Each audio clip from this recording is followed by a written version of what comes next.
Frères et sœurs, bonjour. J'espère que vous allez très bien. Le sapin de Tammuz, de la renaissance de Tammuz, il fait quoi dans l'église? Et qui a permis à ce sapin d'entrer dans l'église?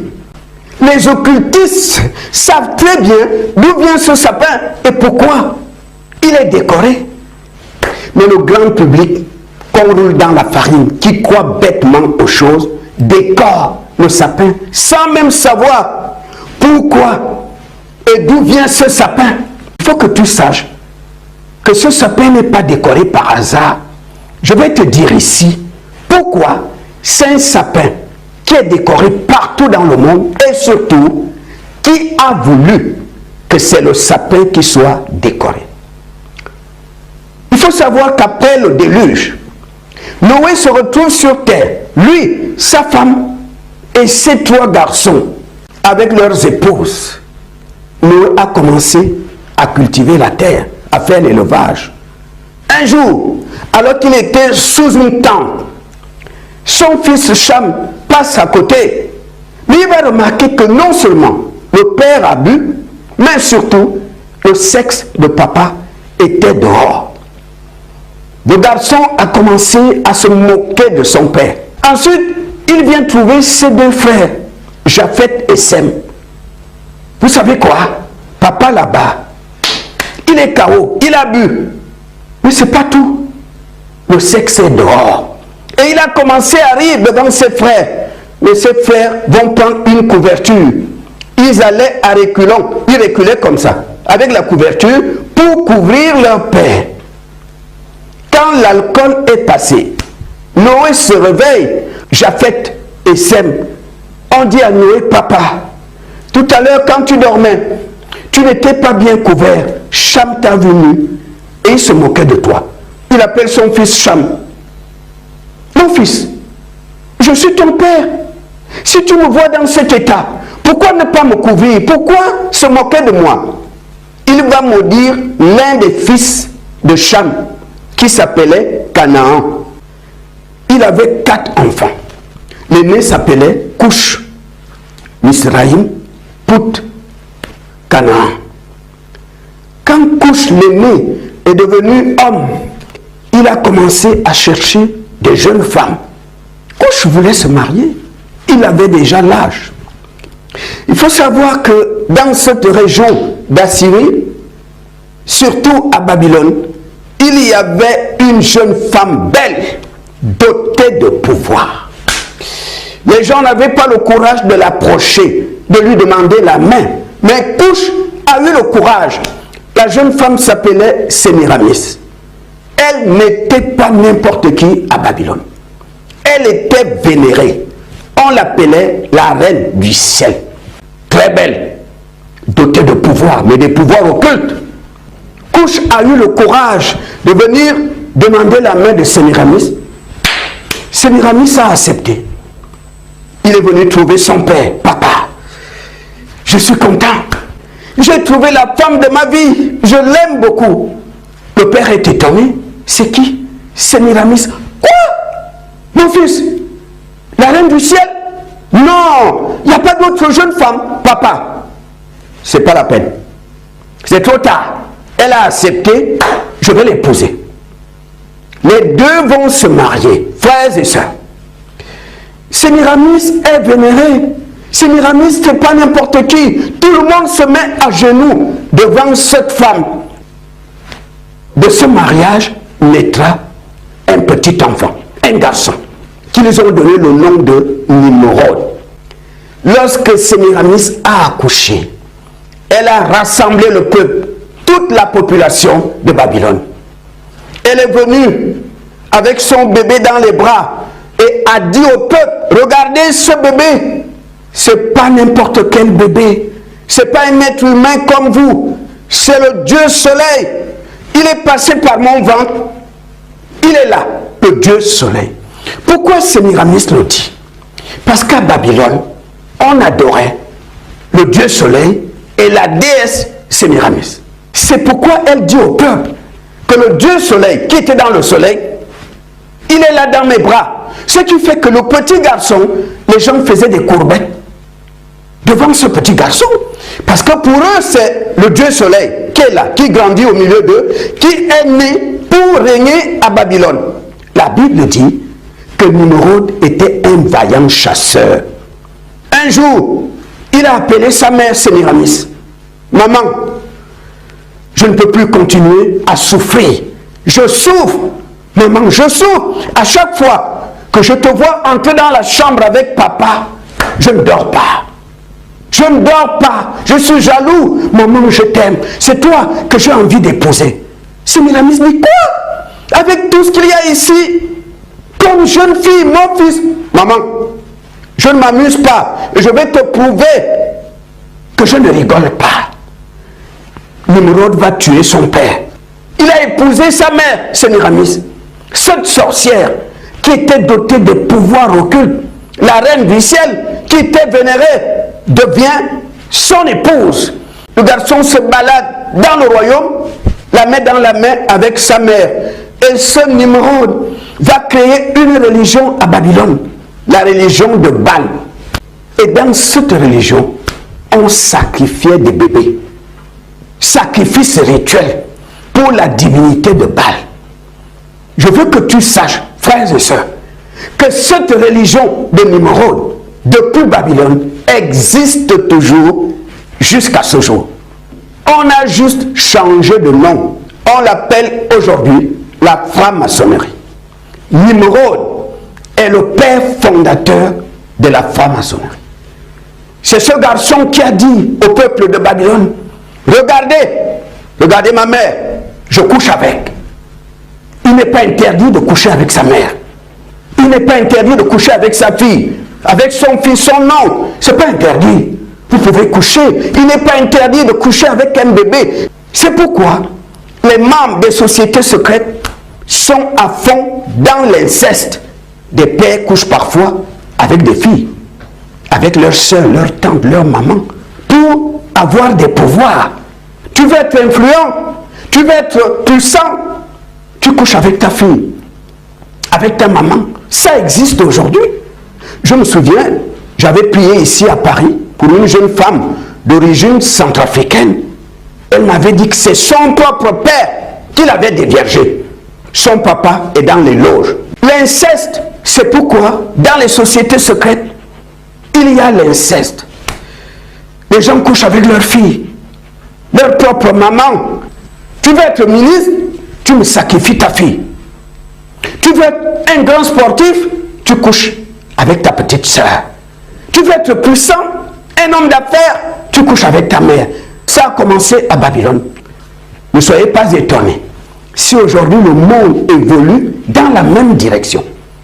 Dans la même direction. Un homme peut aller avec un homme, une femme avec une femme, peut aller avec son chien, son mouton, son chat. Dans l'entourage de Nimrod, il y avait une personne qui n'était pas d'accord avec lui. Et cette personne se disait, ça c'est un mauvais exemple. Il encourage l'inceste. Et c'est lui qui va tuer Nimrod, son oncle. Quand Nimrod est mort, Sémiramis va l'enterrer discrètement. Ensuite, elle va rassembler le peuple de Babylone et dire que Nimrod, le dieu soleil, il est retourné dans le soleil pour un temps, mais il va revenir alors que Nimrod était mort. Quand Sémiramis a vu que Nimrod est mort, alors qu'elle avait fait croire aux hommes de Babylone que c'est un dieu, c'est pas un être humain. Donc elle ne pouvait pas dire aux gens que Dieu est mort. Quelques années après, Sémiramis tombe enceinte. Sûrement, elle avait couché avec quelqu'un. Elle va rassembler le peuple de Babylone. Regardez, regardez mon ventre. Nimrod, qui était dans le soleil, est revenu, passé par mon ventre. Les gens ont commencé à danser, à crier, à chanter. Les gens croyaient, parce que c'est la déesse. Sémiramis qui a parlé. C'est la reine du ciel. Donc pour les gens de Babylone, Sémiramis ne peut pas mentir. Donc quand elle dit quelque chose, personne ne peut répliquer. Elle accouche un 25 décembre, date de la naissance de Tammuz, le fils de Sémiramis. Lorsqu'elle a accouché, elle est revenue devant le peuple. Regardez, le bébé Nimrod est revenu. C'est le Dieu soleil. Lorsque Tammuz a commencé à grandir, lui aussi aimait aller à la chasse. Il partait à la chasse, ensuite il rentre. Un jour, il n'est pas rentré. Sémiramis commence à s'inquiéter. Où est mon fils? Où est mon fils? Elle ordonne les recherches. On va tourner partout dans la forêt. On n'a pas vu l'enfant. Sémiramis était dans la tristesse. Un jour, un homme qui traversait la même forêt pour aller dans son champ, il a trouvé un corps en décomposition avancée à côté d'un tronc d'arbre. Il s'est arrêté. Il ne pouvait pas affirmer que c'est Tammuz. Il est venu dire à Sémiramis, j'ai trouvé un corps là-bas en décomposition avancée. Je ne sais pas si c'est ton fils. Sémiramis est venu accompagné des prêtres de Baal. Quand ils arrivent à l'endroit, elle a dit, je connais mon fils, ce corps. Ce corps, c'est Tammuz.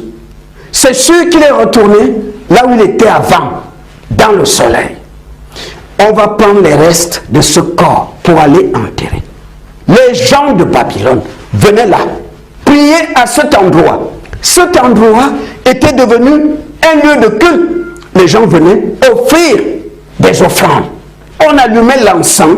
Les gens faisaient des demandes, venaient prier à cet endroit-là. Parce que cet endroit, c'est là qu'on a trouvé les restes du Dieu Soleil.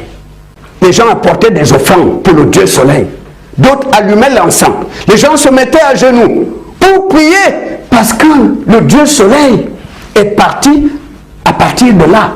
Ces restes, on les a trouvés là. On venait adorer le Dieu Soleil à cet endroit. Et comme c'était devenu une habitude, un jour, quelques personnes sont venues pour venir offrir des offrandes. Qu'est-ce qu'ils vont remarquer? Un petit sapin qui sortait du sol à cet endroit, là où il y avait les restes du corps.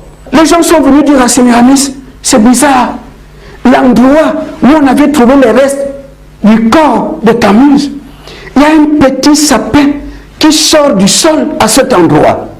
Sémiramis est venu accompagné des prêtres de Baal. Et elle va tenir un discours à cet endroit. Elle a dit au peuple de Babylone que ce sapin n'est pas n'importe quel sapin. C'est le symbole de la renaissance de Tammuz. C'était les cris de joie. Les gens ont cru à ça. Le sapin grandissait. On venait offrir des offrandes à cet endroit. Tous les 25 décembre, date de la naissance de Tammuz, le peuple, surtout les femmes de Babylone, venaient décorer ce sapin. Ce sapin est décoré depuis Babylone. Ce sapin est décoré partout dans le monde avant même la naissance de Jésus. Sapin, symbole de la renaissance de Tammuz. Tammuz, c'est le dieu des francs-maçons. C'est le dieu des sociétés secrètes. Il l'appelle le grand architecte de l'univers, qui n'est rien d'autre que le diable. Mon frère, ma soeur, quand tu décores chez toi le sapin de Tammuz, tu attires des démons dans ta maison. Ce sapin n'est pas décoré par hasard. C'est depuis Babylone qu'on décore le sapin tous les 25 décembre, avant même la naissance de Jésus-Christ. Je pense à cette femme. Elle est aux États-Unis. Elle m'avait appelé. Et elle m'a raconté la vision qu'elle avait eue la nuit. À peine elle venait de décorer le sapin au salon, elle a vu dans une vision la porte du salon s'ouvrir et toute une délégation de démons qui entraient chez elle. Elle a sursauté sur son lit. Le Seigneur lui a dit, mais les démons viennent. Parce que ce sapin a une histoire. C'est le symbole de la renaissance de Tammuz, le dieu des francs-maçons. Donc si tu as ce sapin dans ta maison, c'est normal que ça attire les démons. Enfant de Dieu, tout ce qu'il y a dans ce monde n'est pas là par hasard. Ce sapin qui est décoré dans le monde entier a une histoire. il est décoré partout. Même dans des loges maçonniques, partout, il est décoré. Les occultistes savent très bien d'où vient ce sapin. Et je peux vous dire que lorsqu'un franc-maçon entre dans votre église, il voit ce sapin, il se moque de vous dans son cœur. Parce que lui connaît l'histoire du sapin. Et quand vous lui dites, nous sommes enfants de Dieu, et qu'il voit dans votre église le sapin symbole de la renaissance de Tammuz, il se moque de vous. Dans son cœur, il se moque de vous. Il se dit, ces gens-là sont ignorants. Le sapin était décoré dans le monde entier avant même la naissance de Jésus-Christ. Souvenez-vous du jeûne de 40 jours de Jésus-Christ dans un désert. Lorsqu'il a commencé à jeûner, après un temps, le diable est venu. Jeune homme, depuis 40 jours, je te vois là. C'est quoi le problème? Je t'observe. Tu ne manges pas. Tu ne bois pas de l'eau. Quel est ton problème? Pourquoi tu fais ça? Ne sais-tu pas qu'ici sur terre, j'ai le pouvoir? Mais si tu as un problème, je peux faire ce que tu veux. Si tu m'adores, tu n'as pas besoin d'un jeûne. Regarde. Regarde les richesses de ce monde. Je les donne à qui je veux. Si tu m'adores, je ferai de toi ce que tu veux. Frères et sœurs, Jésus-Christ a refusé. Combien de personnes dans notre monde que Satan a dit, si tu me donnes ta mère, je ferai de toi une star. La personne a sacrifié sa mère. Combien de personnes dans ce monde, le diable lui a dit, si tu me donnes un de tes enfants, tu seras un homme d'affaires. Il a dit à Jésus, si tu m'adores, regarde les richesses de ce monde, je les donne à qui je veux. Combien de personnes ont cédé aux propositions du diable? Le diable t'a dit, si tu veux être puissant, avoir de l'influence, il faut que tu couches avec ta fille. Et tu l'as fait. Le diable t'a dit, si tu veux réussir, il faut que tu couches avec un fou ou une folle.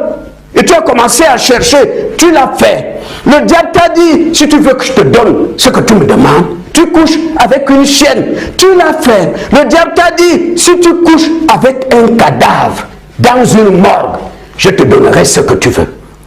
Jésus-Christ a refusé.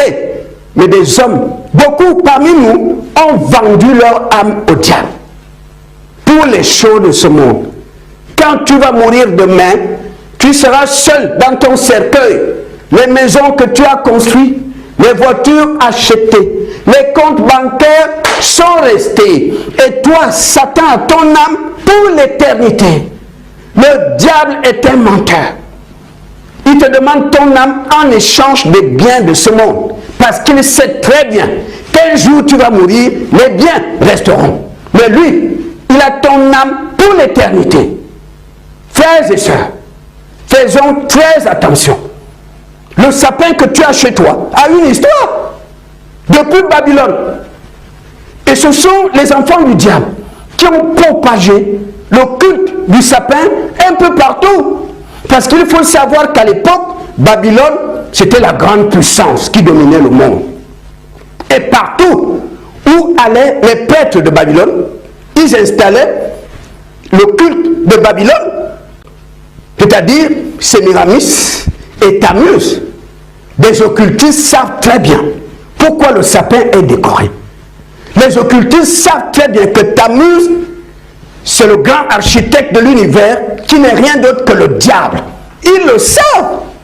Est-ce que tu ne trouves pas étrange que dans ce monde, il y a plusieurs espèces d'arbres? Partout, il y a des arbres plus jolis qu'un sapin. Pourquoi? C'est le sapin qui est décoré. Pourquoi c'est le sapin? Pourquoi pas un autre arbre? Ce sapin a une histoire. Ce sapin est décoré à partir d'un mensonge de Sémiramis, la reine du ciel. C'est elle qui avait dit à Babylone que ce sapin est le symbole de la renaissance de Tammuz. Et les gens ont commencé à décorer ce sapin. Parce que les restes du dieu soleil, on les a trouvés là. C'était devenu un lieu de culte. Les gens apportaient des offrandes. Ce qui fait que depuis là, ce sapin est décoré partout. Partout. Ce sapin est décoré. le sapin symbole de la renaissance de Tammuz, Sémiramis était doté de pouvoir occulte. Tous les enfants qu'elle a eus étaient des démons, des enfants qui couchent avec leur mère. Le sapin de Tammuz, de la renaissance de Tammuz, il fait quoi dans l'église? Et qui a permis à ce sapin d'entrer dans l'église? Pourquoi partout dans le monde, même les pays où le sapin ne pousse pas, ils font des commandes? Parce que c'est le sapin qui doit être décoré. Quand tu décores ce sapin dans la maison, il faut bien que tu saches d'où vient ce sapin. Et pourquoi? Ce n'est pas un autre arbre. Pourquoi obligatoirement un sapin? Je voulais juste que tu saches que ce sapin a une histoire. Pourquoi le sapin, symbole de la renaissance de Tammuz, se retrouve dans l'église? C'est une bêtise du pape Libère en complicité avec l'empereur Constantin. Vous savez très bien que le pape Libère, c'est le 36e évêque de Rome. Du premier pape au 35e pape, les chrétiens de Rome ne décoraient pas le sapin. Parce que c'était un sapin qui a une relation avec une religion païenne, Tammuz. Les chrétiens de Rome, du premier pape au 35e pape, ils savaient que ce sapin n'a rien à voir avec Jésus. Mais qui va faire en sorte que le sapin entre dans l'église? C'est le 36e évêque de Rome, le pape Libère, en complicité avec l'empereur Constantin. C'est les deux. Parce que Constantin avait décidé que désormais la religion chrétienne sera la seule religion officielle de Rome. Décision de Constantin. C'est eux qui vont décider de faire du 25 décembre la date de la naissance de Jésus. C'est Constantin et l'évêque de Rome, le pape Libère. Jésus n'est pas né le 25 décembre. Ce sont ces deux-là qui ont décidé qu'on va faire du 25 décembre la date de la naissance de Jésus. Et depuis là jusqu'à aujourd'hui, les gens font la fête bêtement d'une décision prise par l'empereur Constantin et le pape Libère. Et les gens croient que Jésus est né un 25 décembre. C'est Tammuz qui est né le 25 décembre, pas Jésus. Alors, Constantin et Libère, ils se sont dit, bon, puisque nous les chrétiens, on ne fait rien le 25, pour éviter que lorsque le 25 arrive, les païens font la fête pour Sémiramis et son fils Tammuz, nous aussi on va choisir la même date pour faire la fête pour Marie et son fils Jésus à la même date. Frères et sœurs, vous savez ce que je trouve étrange avec l'église catholique. Même si vos aînés ont fait des erreurs, pourquoi ne pas corriger? Que vient faire dans l'église le sapin symbole de la renaissance de Tammuz?